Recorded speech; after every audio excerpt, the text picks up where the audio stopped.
Morning. So spring has finally sprung, isn't it marvellous? Those grey, dark days of winter have subsided. It's reminded of walking in the fields with my mate Bob last spring, or was it the spring before, or even before the pandemic, come to think of it.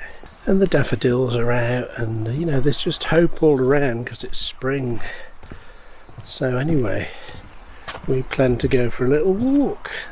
Little spring walk across the fields with my mate Bob, but the weather had a slightly different idea. I made my way to our local museum cafe through an icy snowstorm. It reminded me of a book I've just read called Wintering by Catherine May.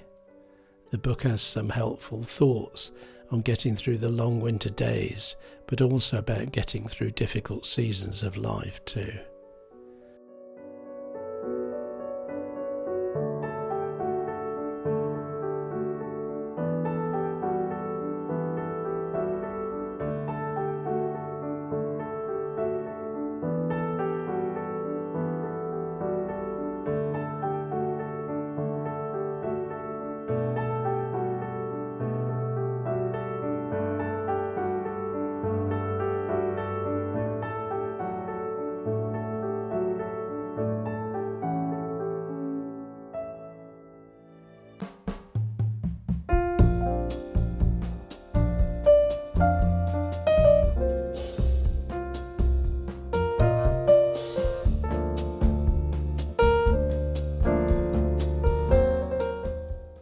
When Bob arrived, we ordered a full English and some hot coffee.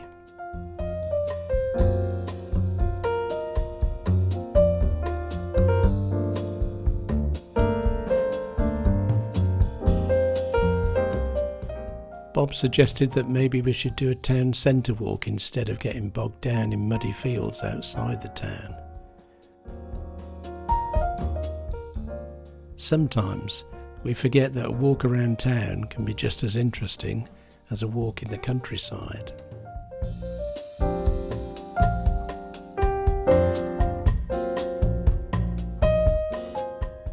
We headed out from the cafe across a triangle of grass known as the camping lands. This is what remains of an area of the town where the violent game of camping was played in the area.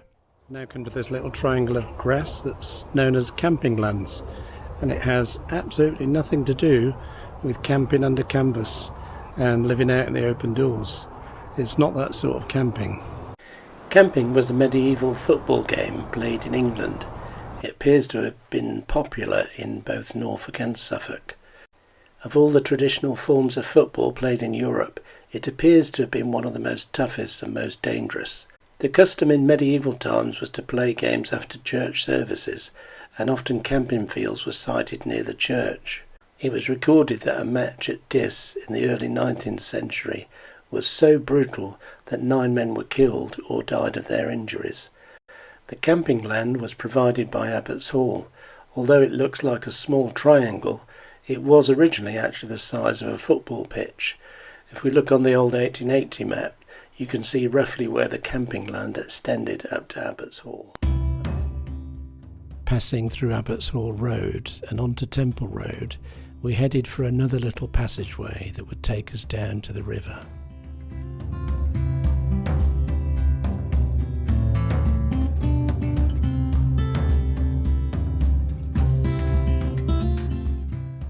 Although we are still in the town centre, this little passageway is away from the traffic and surrounded by residential gardens.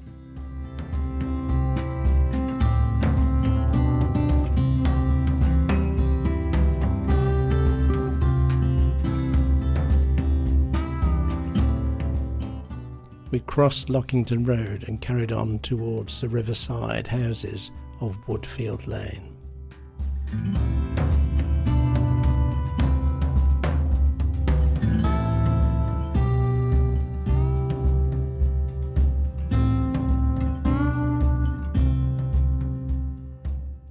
Despite the freezing temperatures, flashes of new blossom appeared here and there along the way, continuing the promise of the coming spring.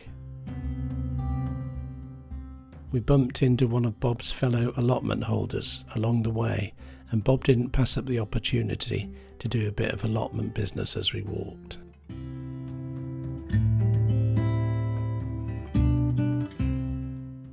We headed onto the main road, crossing over the road to look for another back street that would take us to a different Riverside walk.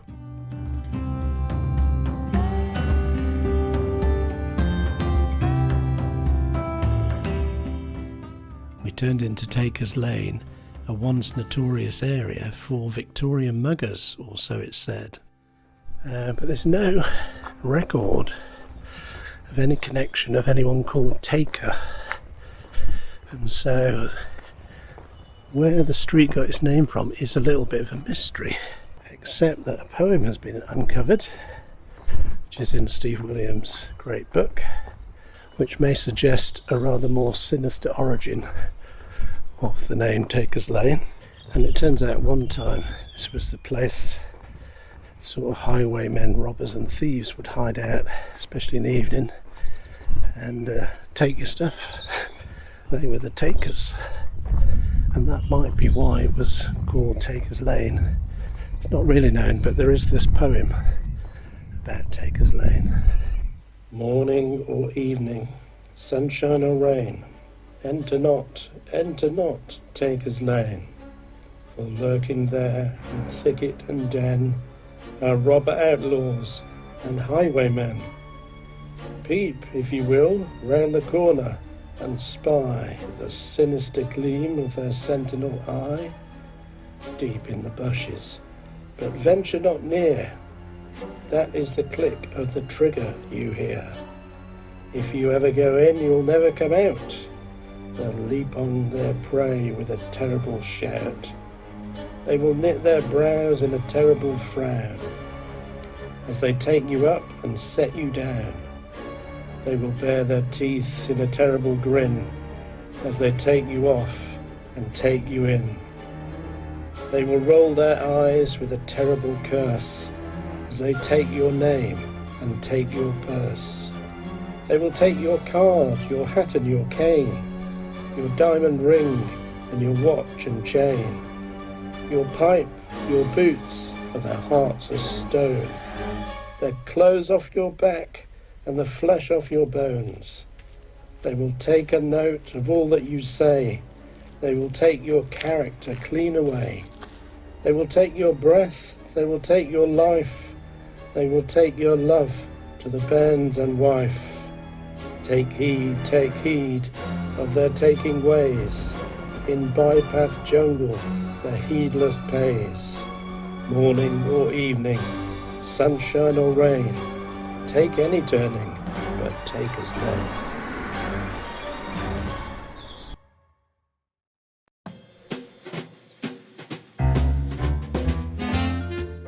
As we continue our walk, I realised, as much as I wanted a sunny walk across fields, the thing that is actually important is our friendship. Bob and I have both lost friends over the years, and we increasingly realise the high value of good friends in these times. Bob grew up here in Stowmarket, so it's not surprising he seems to know almost everyone we meet.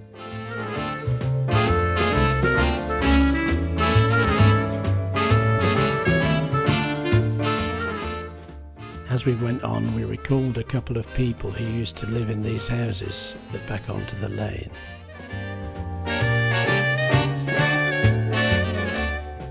We crossed the relief road and found the bit of Bridge Street that leads down to the River Gipping.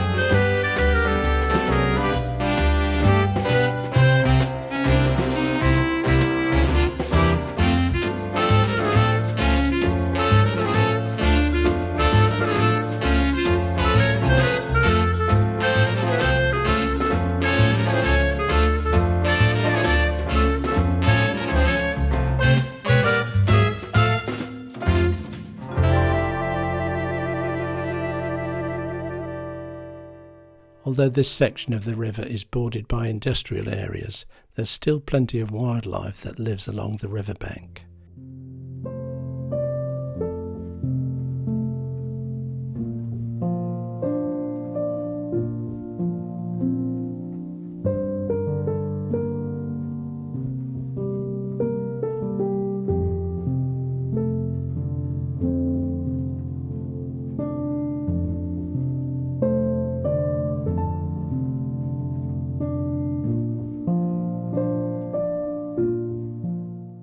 This section is popular with dog walkers and regular walkers alike. Unfortunately, it's also an area that suffers from a lot of litter. Thankfully though, local residents volunteer with the Pickerel project and are active along this stretch of the river, clearing litter and occasionally testing the water quality.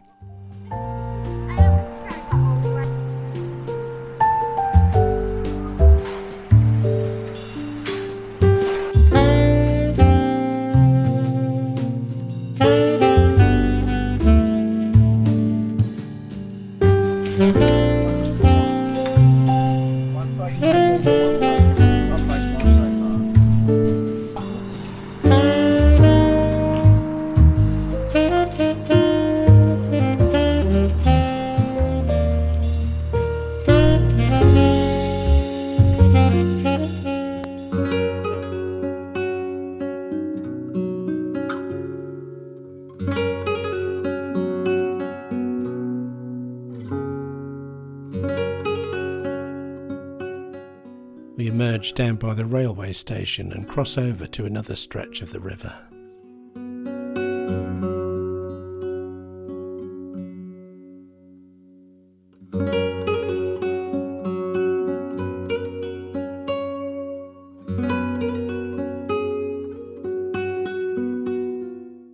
We arrive at what was the end of the navigation when the boats used to bring goods into the town up the river. We pass the ancient Pickerel Public House, which dates back to the early 1700s.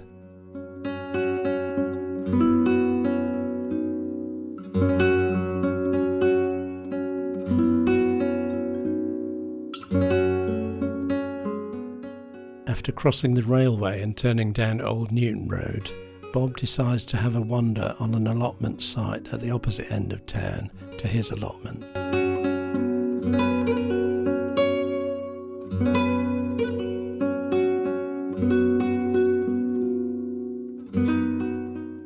We were impressed with some of the allotments that seem so well kept that they're almost works of art.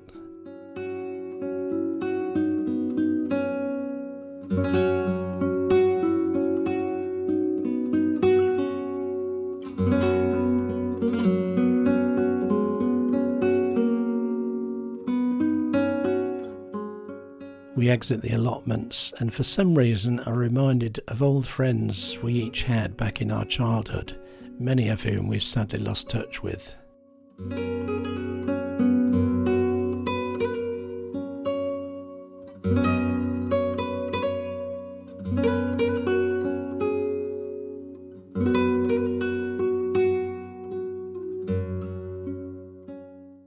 We turn into Spring Row, heading for the passageway along the railway track.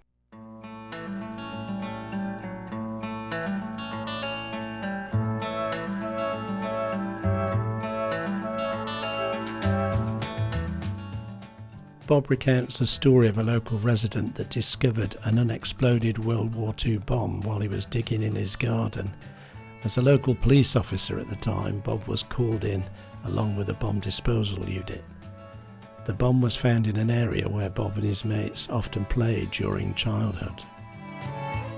These stories from childhood and our adult life are part of what friendship is about. We tell stories to make sense of our lives. Even as we tell the stories of the past, our friendships create new memories as we spend time together. We headed along the railway to the Cardinals Road crossing as we reflected on a few more childhood stories.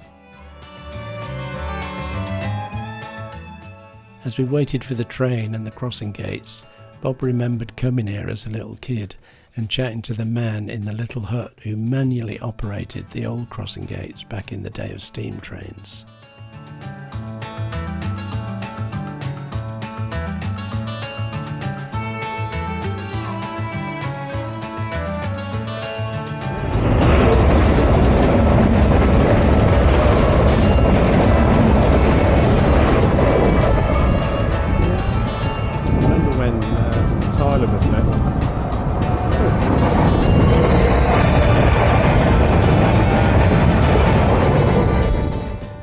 Beyond the crossing, the road crosses the upper stretches of the River Gipping and then on past the former post office, just opposite the Crown Public House.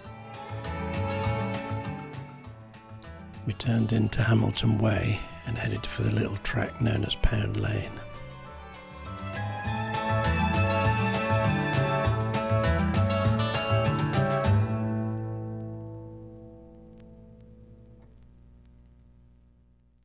The name of this little track comes from a time when farmers would come into town to the cattle market, and the animals they brought for market were kept in a pound just off Pound Lane. We turn out of Pound Lane onto Bury Road and head towards the old cemetery.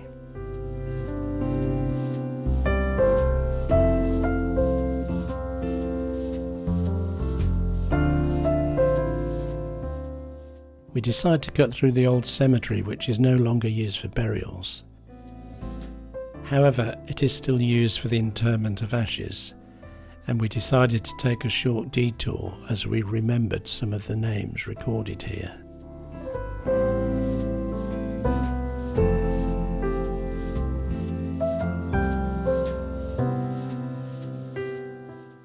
The names I recognise only bring back fond memories of some lovely people.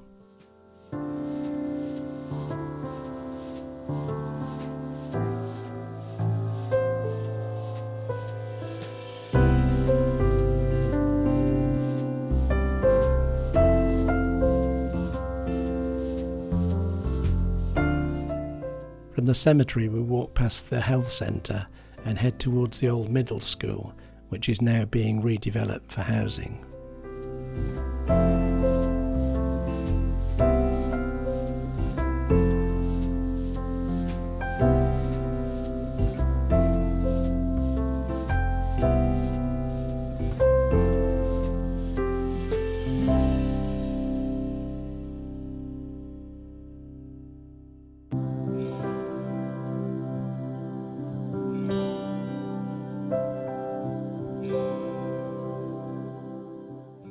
As we pass the old school, I'm reminded of Bob telling the story of once getting his head stuck in the railings here. So you'll see this is the old Stowmarket modern school. I think it finished up as a middle school, but that's where I went through most of my my youth. And anyway, on one occasion I was walking along here with my friends, and someone who I'm not going to name because he might even still be alive decided that it would be a good idea, him being about 3 years older than me, to push my head through those railings, and he did. Unfortunately, I couldn't get out again because the ears were in the way, and the fire service had to be called out. And strangely enough, when you think that was back in about 1960, the same railing is there where the fire service opened it up. It's just bent one here. The bent one there. Can you believe that? So all of these years later, there it is, the shape of my head. Does it still fit?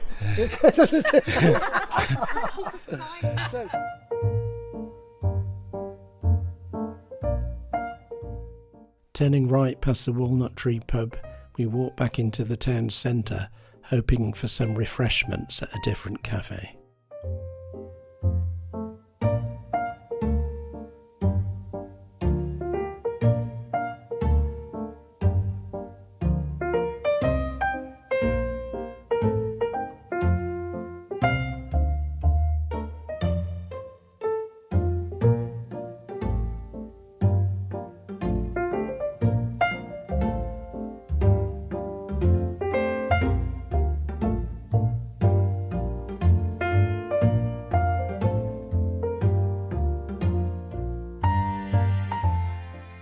At the coffee shop, Bob has a scone and I go with a croissant.